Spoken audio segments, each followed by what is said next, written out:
Chapter 24. After Lynette shared the news with Stephen, he laughed out loud. Lynette turned to Evelyn and shared her concern. Even if nothing happened to them, we can't be sure of that in the future. So we should separate them as soon as possible. Right, I made a deal with him. If he can't get the Skylink deal within 5 days, he has to divorce Lillian.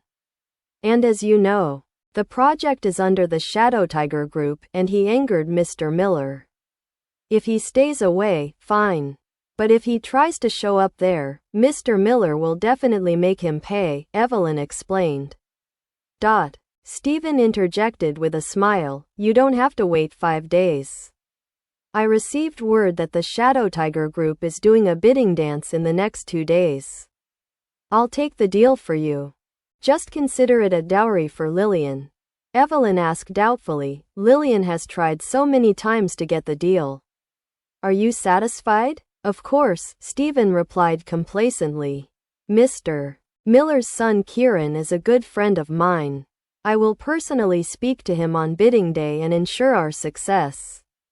Stephen was complacent. She often flirts with Kieran and recently gifted him her favorite secretary.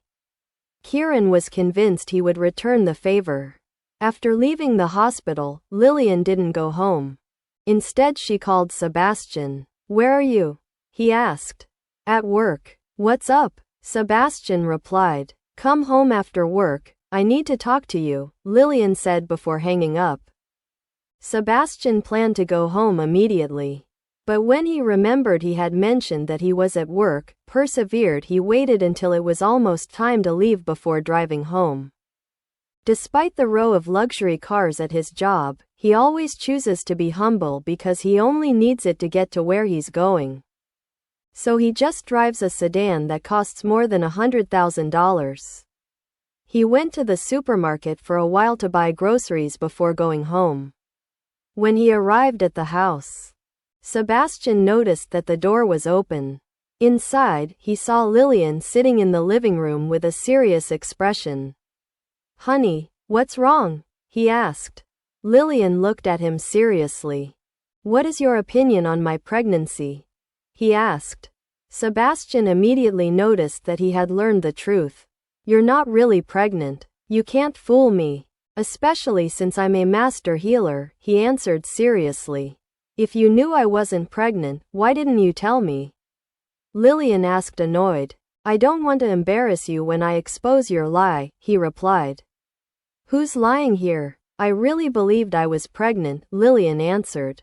Sebastian pretended to be surprised and innocent. Then you're not fooling me? He asked. Lillian saw that he was just acting and got even more annoyed.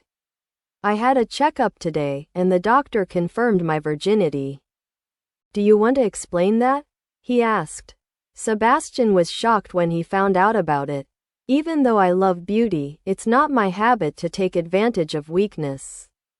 Why do you look disappointed? He answered. Who's disappointed now? Don't listen to the innocent. I know pretending to be. I know men like you. You had 2 chances, how could you just watch? There's only one explanation for that. You don't have the skills, accused Lillian. He added, don't worry, I won't make fun of you. And I'll keep it a secret as long as you continue pretending we are until my parents stop